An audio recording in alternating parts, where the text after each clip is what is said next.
함께 나누실 말씀 누가복음 10장 17절에서 20절까지의 말씀입니다. 누가복음 10장 17절에서 20절까지의 말씀 제가 봉독하겠습니다. 70인이 기뻐하며 돌아와 이르되 주여 주의 이름이면 귀신들도 우리에게 항복하더이다. 예수께서 이르시되 사단이 하늘로부터 번개같이 떨어지는 것을 내가 보았노라. 내가 너희에게 뱀과 전갈을 밟으며 원수의 모든 능력을 제할 권능을 주었으니 너희를 해칠 자가 결코 없으리라. 그러나 귀신들이 너희에게 항복하는 것으로 기뻐하지 말고 너희 이름이 하늘에 기록된 것으로 기뻐하라 하시니라. 아멘. 사람들이 어느 정도 가면을 쓰고 살아갑니다. 예, 긍정적으로 들릴 수도 있고 부정적으로 들릴 수도 있는데 어느 정도 가면을 쓰고 살아가면서 괜찮지 않을 때도 좀 괜찮은 척하고 또 괜찮은데 안 괜찮은 척도 하고 하면서 이렇게 가면을 좀 쓰고 살아가는 경우들이 있죠. 이게 어떨 때는 그것이 예의가 될 때도 있어요. 자기 힘들고 불편한 것들 그대로 다 얼굴에 드러내는 것보다 차라리 좀 가면을 딱 써서 전혀 괜찮은 것처럼 보여주는 것도 예의가 되기도 합니다. 때로 저는 그게 참 부족해요. 좀 얼굴을 좀 잘 가릴 수 있는 그 능력이 있어야 되는데 저는 그걸 잘 못해요. 그런데 동병상련의 그 처지에 놓여지면 굳이 가면을 쓰지 않아도 됩니다. 내 아픔과 내 형편과 내 처지를 서로 다 알게 되어지면 굳이 가면을 써서 그 형편을 가릴 이유가 없다라는 것이죠. 맞습니까? 네. 그래서 늦게라도 서로 등 긁어주는 사람이 옆에 있는 게 감사한 일이에요. 서로 전혀 동의를 안 하시는데 우리 권사님도 집사님도 희망 잃지 마세요. 그래도 늦게라도 이렇게 서로 등 긁어주면서 이신점심할 수 있고 동병상련할 수 있는 그런 사람이 내 주위에 있는 것이 은혜이고 복이 될 수가 있습니다. 여러분 아시듯이 저는 지난 한 주간 그 총회 모임을 다녀왔습니다. 목사님들의 여러 가지 얘기도 듣고 선교사님들의 얘기도 듣고 선교의 보고와 하나님의 일들이 어떻게 이루어지는지 서로 이렇게 듣고 하는 시간을 갖게 되어졌어요. 그러면서 느끼는 것들이 동병상련의 마음을 갖는 것이죠. 제가 아파하고 제가 안타까워 했던 것들을 그분들도 그런 것이죠. 다들 그냥 평안한 얼굴 갖고 있고 온화한 얼굴 갖고 계시는데 한꺼풀만 딱 벗기면 우리들이 가지고 있는 그것을 그대로 이제 가지고 있는 것이죠. 요즘도 그 선교 현장에서는 눈물이 아니면은 감당하지 못하는 선교사님들의 얘기를 들으면서 저희들도 코끝이 찡하고 눈물이 핑 돌고 오히려 나는 참 감사한 상황이구나 하는 그런 것들을 느끼기도 하고 그랬었습니다. 그런 공통점이 있는 것이죠. 근데 또 한 가지의 공통점을 발견했어요. 뭐였냐면은 저들 모두가 다 예수 그리스도의 이름을 가지고서 소망하고 감사하고 견디어 나간다는 것을 발견하게 됐습니다. 형편과 처지들은 나이도 다 다르고 그렇지만 공통된 모습은 저들 모두가 다 예수 그리스도의 이름으로 소망하고 꿈꾸고 견디어 나가고 있었다는 것이죠. 근데 사실 이것이 우리 교단의 목사님들에게만 이루어진 것이 아니라 이것은 예수 그리스도께서 12명의 제자를 세우고 그분의 말씀을 증거케 하고 복음을 증거하는 그 모든 일에 있어서 그동안 계속해서 줄기차게 함께 이루어졌던 일입니다. 예수 그리스도의 이름으로 하나님의 뜻을 이루고 그분의 생각을 이루어 나가는 것, 이것이 우리 모두의 공통점이었다라는 것이죠. 오늘 본문의 말씀을 보면은 17절에 이렇게 얘기하고 있습니다. 70인이 기뻐하며 돌아와 이르되 주여 주의 이름이면 귀신들도 우리에게 항복하더이다. 주님의 이름이면 되더군요 라고 고백을 하고 있는 것이에요. 이 본문의 말씀은 사실 누가복음 10장 1절부터 시작된 내용입니다. 그 시작된 내용이 17절에 가서 제자들에게 있었던 모든 것들이 예수님께로 와서 보고하고 있는 내용이 17절부터의 내용이에요. 그래서 그들의 보고의 내용이 예수님의 이름이면 되더군요 라고 고백하고 있는 겁니다. 오늘 본문의 말씀이 뭡니까? 오늘 설교의 제목이 뭡니까? 예수님의 이름이면 됩니다. 예수님의 이름이면 만족할 수 있는 은혜가 있기를 소망합니다. 여러분, 우리에게 채워지고 바라고 기대하는 것들이 참 많죠. 그런데 저는 오늘 오직 예수 그리스도의 이름만을 가지고서도 우리 안에 충만케 되어지고 넉넉해 되어지는 은혜가 있기를 원합니다. 예수 그리스도, 그 이름은 우리의 영원한 믿음의 힘의 근원입니다. 무언가 선택해야 되는 순간, 무언가를 붙잡아야 되는 순간에 유일하게 우리가 붙잡을 수 있는 것이 예수 그리스도의 이름입니다. 또한 예수 그리스도의 이름과 함께 믿음의 기적은 일어납니다. 믿으십니까?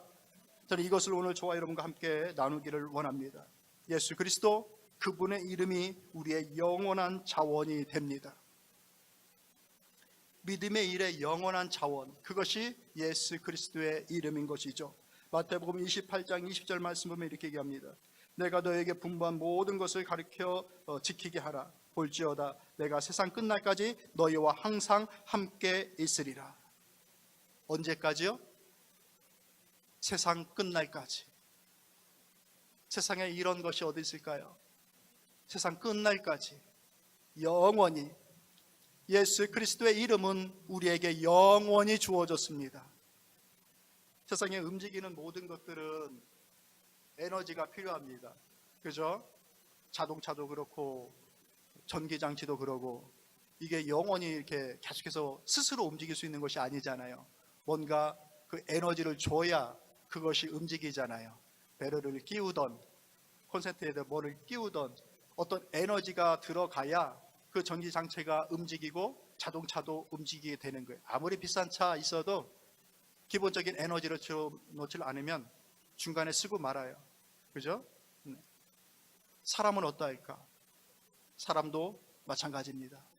사람에게도 살아갈 만한 에너지가 들어와야 살아갈 수가 있어요. 우리가 밥을 먹는 이유가 그렇잖아요. 맛이 있어만 먹는 것이 아니라 맛이 없어도 살려면 먹어야죠. 저 예전에 그런 분을 한번 뵀어요. 병문안을 갔는데 입맛이 뚝 떨어졌다는 얘기예요. 가지고 먹을 수가 없다고 그렇게 얘기를 하셔요. 그래도 어쩌겠어요, 성도님. 사시려면 드셔야죠. 힘들어도 드셔야죠. 그렇죠, 목사님. 그러면서 드시는데 밥 2그릇을 드시더라고요. 입맛이 없어도 살려면 먹어야 되는 거죠. 에너지가 들어와야 우리가 살 수가 있는 겁니다. 믿음의 일들은 어떨까? 믿음의 일들조차도 에너지가 필요합니다.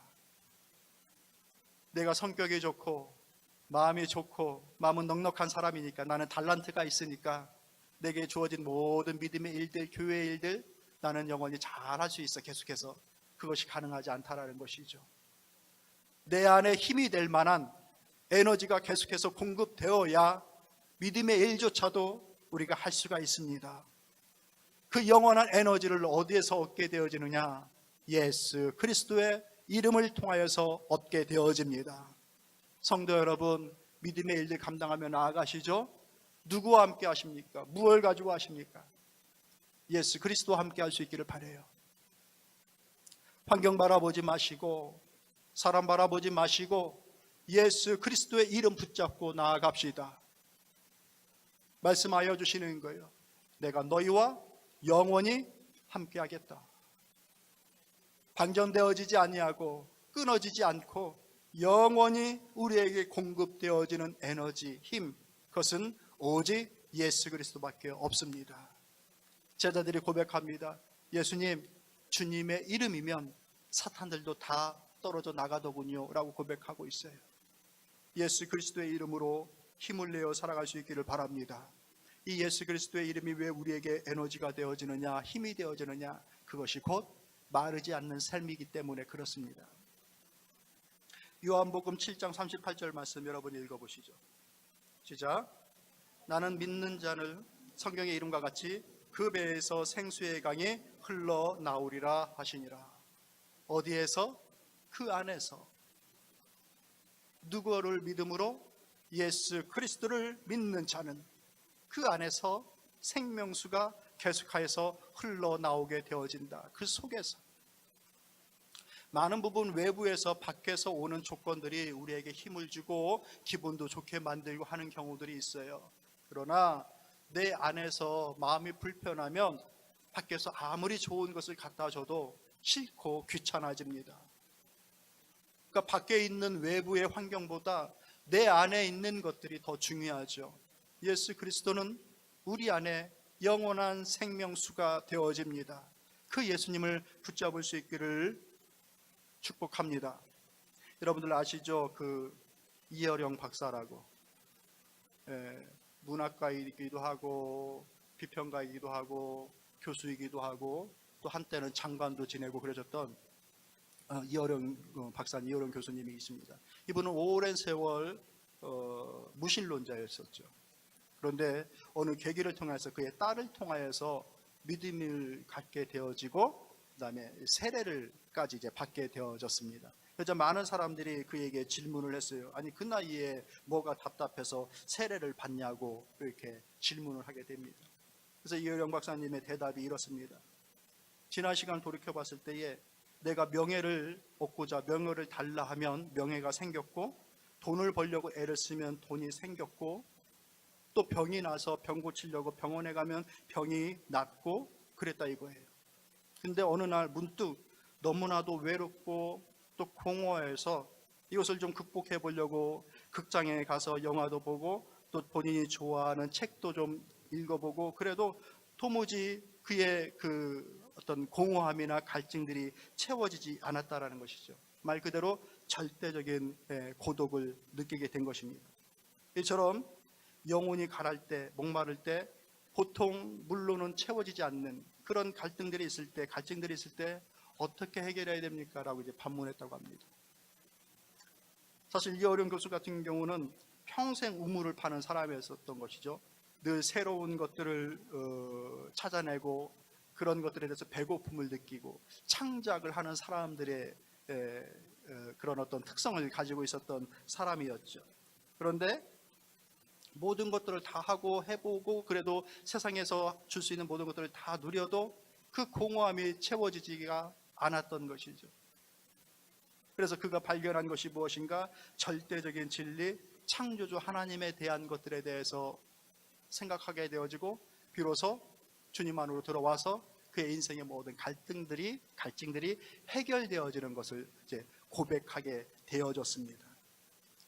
세상에는 그 무엇이 우리에게 영원한 힘을 줄 수가 있을까요? 물질이 우리에게 영원한 힘을 줄 수 있을까요? 사람이 우리에게 영원한 힘을 줄 수 있을까요?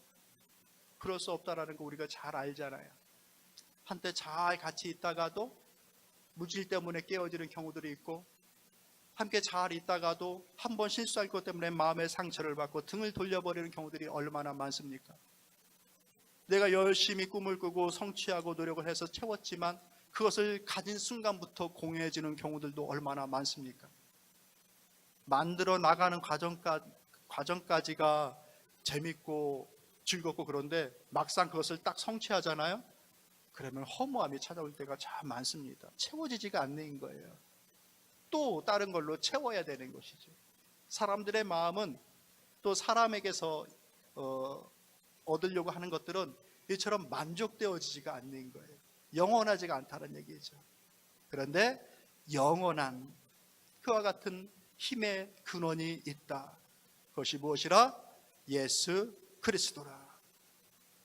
예수 그리스도를 만나고 그 하나님으로부터 갈증과 공허함을 극복하여 나아가는 그 은혜가 여러분 가운데 있기를 바랍니다.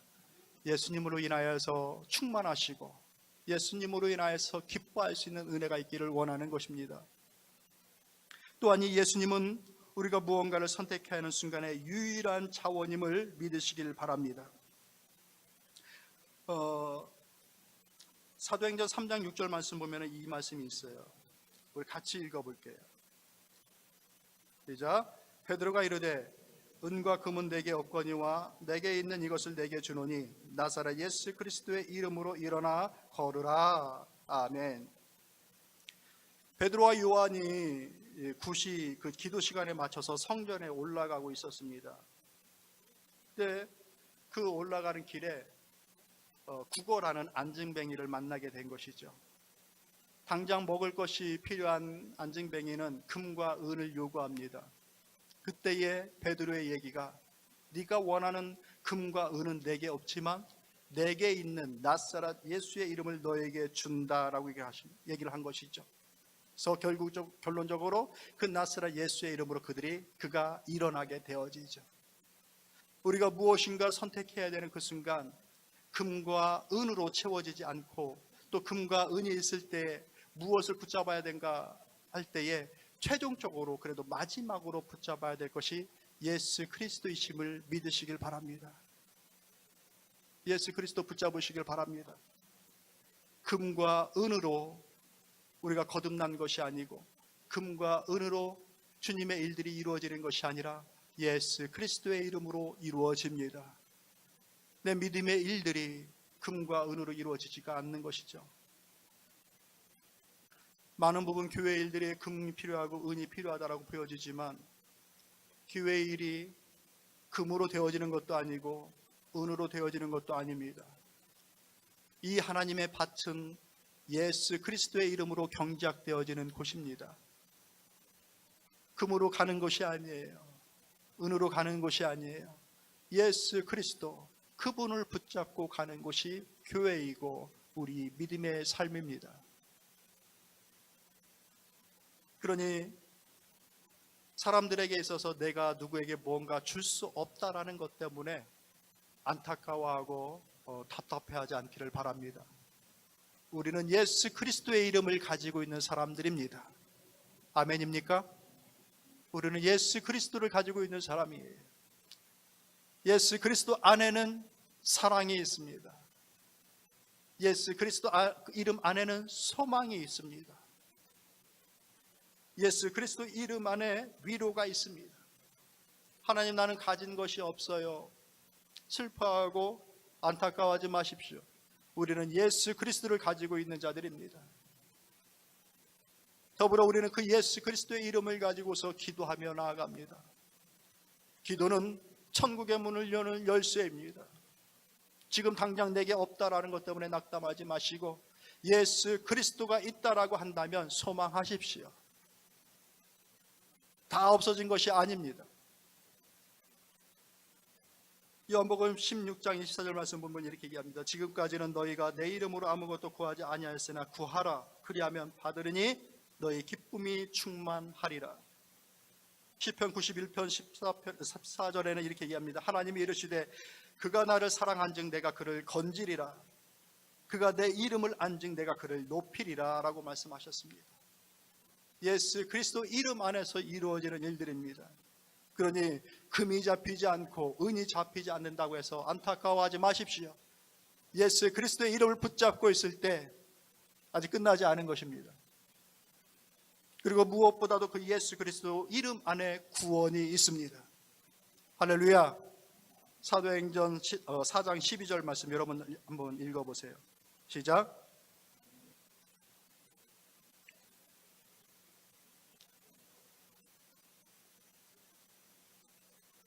아멘. 예수 그리스도의 이름 안에 구원이 있습니다. 아멘 하십시기 바랍니다. 아멘. 예수 그리스도의 이름 안에 구원이 있어요. 그러니 내게 모든 그 갈급함과 필요함이 있을 때에, 힘들고 어려움이 있을 때에 그 구원에 하나님 앞에 맡길 수 있기를 바랍니다. 내가 하려고 하지 마세요. 예수 그리스도의 이름 붙잡고 함께 나아갑시다. 누가복음 10장 1절부터 16절까지의 말씀이 지금 예수님께서 70인의 제자들을 둘씩 묶어서 보내고 난 이후에 17절은 그 결과에 대해서 보고하고 있는 내용이 오늘 우리의 본문이 되어졌던 내용입니다. 여러분 한번 찾아볼까요? 1절 말씀, 10장 1절 말씀. 10장 1절에 이렇게 얘기합니다. 그 후에 주께서 따로 70인을 세우사 친히 가시려는 각 동네와 각 지역으로 둘씩 앞서 보내시며 라고 얘기하십니다. 70인을 보내시는데 어떻게 보내시냐, 왜 보내시느냐, 우리 주님께서 가시고자 하시는 그곳에 70인을 보냈다는 얘기예요. 이유 없이 목적 없이 그냥 우연하게 보내는 것이 아니라 우리 주님께서 가시고자 하는 그곳으로 사람들을 짝을 지어서 보내어 주십니다. 그래서 우리가 어떤 믿음의 일들을 한다는 것은 하나님의 그 소망이 담겨져 있다는 것을 믿고 할 수 있기를 바랍니다. 내가 즐겁고 내가 재미있어서 하는 것이 아니라 하나님의 소망이 거기에 담겨져 있어요. 집사의 직분을 감당하는 것, 권사의 직분을 감당하는 것, 어느 곳에 보내어진 것, 그와 같은 일들은 예수 그리스도 하나님의 소원이 담겨져 있습니다. 아멘 했으면 좋겠는데. 아멘 하는 것이 좋습니다. 내가 즐겁고 내가 재미있고 내가 달란트가 있어서 하는 것이 아니라 예수님께서 가시고자 하는 그곳에, 예수님께서 하시고자 하시는 그 일에 우리를 불러주시고 보내어 주시는 거예요. 그것을 믿으시길 바랍니다. 근데 참 재미있는 것은 그 보내어진 그곳이 만만치가 않은 거예요. 10장 3절에 이렇게 얘기합니다. 갈지어다 내가 너희를 보냄이 어린 양을 이리 가운데로 보냄과 같도다. 좀 바꿔서 보내셨으면 좋겠죠. 내가 너희를 양으로 보내는데 막 이렇게 늑대처럼 힘이 센 상태로 보내주겠다 이렇게 약속해 주셨으면 좋겠는데 그 반대로 보내주는 거예요. 그곳에 가면 우리를 잡아먹으려고 하는 늑대 같은 그런 조건들이, 상황들이 펼쳐져 있다는 거예요. 근데 더 힘든 거는 4절이에요. 전대나 배낭이나 신발을 가지지 말며 길에서 아무에게도 문안하지 말라. 그 보내어진 곳에 좀 필요할 것 같은 돈도 좀 챙겨야 되겠고, 여분의 신발도 좀 챙겨야 되겠고, 가방도 좀 챙겨야 되겠고, 가는 길에 사람 만나면 도움이 될 만한 사람 인사하면서 악수하고 같이 갑시다라고 하면서 그렇게 갔으면 좋겠는데, 그런 것도 절대로 하지 말고 그대로 그냥 가라라고 하는 거예요. 그러면서도 이제 그 밑에 있는 말씀들을 보면 그러면서도 당당하고 담대하게 하라고 말씀하셔요. 어찌 보면 좀 책임감이 덜하신 예수님인 것처럼 보여지는데 그렇게 가라고 하면서 당당하게 축복하고 당당하게 선포하고 너희들을 맞이하지 않으면 그곳에서 묻었던 신발에 먼지 툴툴 털어버리고 다시 나오고 당당하게 하라, 위축되지 말고 하라 라고 하면서 보내어 줍니다. 그렇게 해서 갔어요, 제자들이. 그리고 난 다음에 지금 17절부터 이것을 예수님께 보고하는 거예요. 갔다 와서 하는 거예요. 다시 한번 돌이켜보면서 읽어볼게요. 17절에 70인이 기뻐하며 돌아와 이르되 주여 주의 이름이면 귀신들도 우리에게 항복하더이다. 할렐루야. 아무것도 가지고 가지 않았어요. 전대도 차지 않았어요. 가방도 차지 않았어요. 여벌의 신발도 준비하지 못했어요. 간 그곳은 마치 이르들이 입을 벌리고 기다리는 것 같은 사나운 환경이에요. 그들과 비교하면 나는 순한 양, 아무 힘이 없는 사람 같아요. 나는 이 일을 좀 잘하기 위해서 무언가를 좀 구비하고 준비해서 갔으면 좋겠는데 주님은 아무것도 준비하지 말래요. 그래서 그곳에 가서 일을 해봤더니 실질적으로 주님의 이름이면 되더군요. 이 고백을 하고 있는 겁니다. 사랑하는 성도 여러분, 주님의 이름이면 됩니다. 주님의 이름이면 만족됩니다. 주님의 이름만으로도 충만해집니다. 금과 은이 있어야 충만합니다. 아니에요. 주님의 이름이 우리 안에 오면 충만해집니다. 그렇기 때문에 예수 그리스도의 이름과 함께 믿음의 기적이 일어나는 겁니다. 기적은 내 기도가 만들어내는 것이 아닙니다. 믿음의 일은 내 소망이 만들어내는 것이 아닙니다. 예수 그리스도의 이름이 함께할 때 믿음의 기적이 나타납니다. 성도 여러분, 예수 그리스도의 이름 붙잡고 살아갑시다. 사도행전 4장 11절 말씀 보면 이렇게 얘기합니다. 이 예수는 너희 건축자들의 버린 돌로서 집 모퉁이의 머릿돌이 되었느니라 라고 합니다. 베드로의 설교 중에 나온 이 말씀인데, 사람들은 예수님을 값어치 없게 여겨서 버려버렸다고 얘기를 하는 것이죠. 그런데 그 버려진 예수를 하나님께서는 모퉁이의 머릿돌로 세우셔서 그 머릿돌 위에 교회의 기둥을 세우셨다라고 고백하고 있는 겁니다. 성도 여러분, 우리의 삶 가운데 마치 버려진 돌조각 같은 삶의 현실들이 있을 거라고 저는 생각을 합니다. 그러나 예수 그리스도의 이름이 그곳에 함께 할 때 마치 버려진 돌과 같다라고 하더라도 그곳에서 믿음의 기둥은 다시 세워지는 줄로 믿으시길 바랍니다. 나는 그것이 아무런 의미 없이 흩어져 버린 돌덩이처럼 여긴다 할지라도 하나님의 이름이, 예수 그리스도의 이름이 그곳에 같이 한다라고 한다면 하나님께서 그리시는 큰 그림이 완성되어집니다. 버려진 돌이 기둥이 세워지는 머릿돌이 되는 것, 그것이 기적입니다. 기적은 예수 그리스도의 이름과 함께 이루어지는 하나님의 역사입니다. 내 바람으로, 내 소원으로 이루어지는 것이 아니라 예수 그리스도의 이름을 붙잡고 함께 나아갑시다. 왜 예수 그리스도의 이름과 함께 기적이 나타납니까? 왜냐하면 예수 그리스도의 이름 안에 생명이 있기 때문에 그렇습니다. 예수 그리스도의 이름에 빛이 있기 때문에 그렇습니다. 요한복음 1장 4절에 이렇게 얘기합니다. 그 안에 생명이 있었으니 이 생명은 사람들의 빛이라. 예수님의 이름 안에 생명이 있는 겁니다. 예수님의 이름 안에 빛이 있습니다.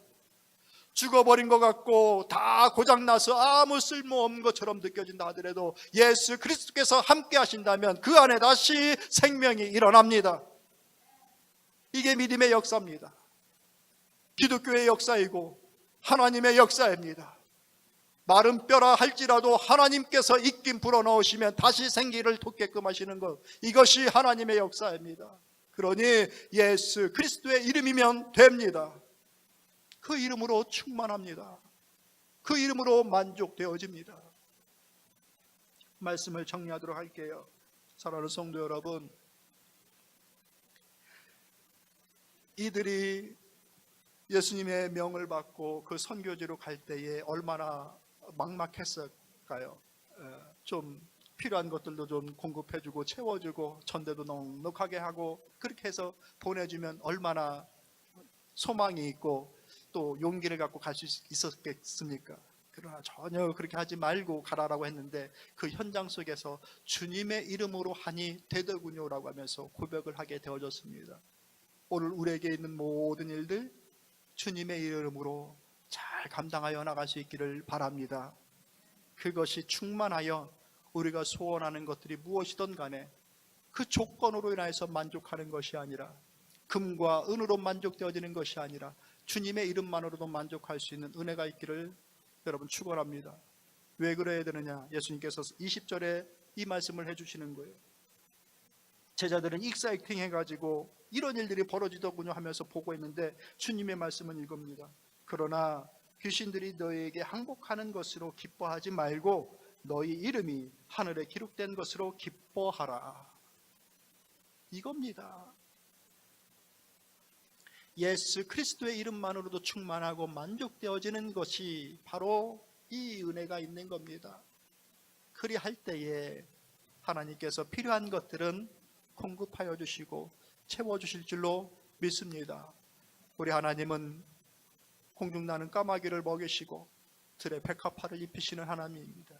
우리가 주님의 나라와 그의 의를 구하며 우리 주님의 이름으로 딱 붙잡고 나아갈 때에 그 모든 삶의 정황들은 적당하게 채워주시는 겁니다.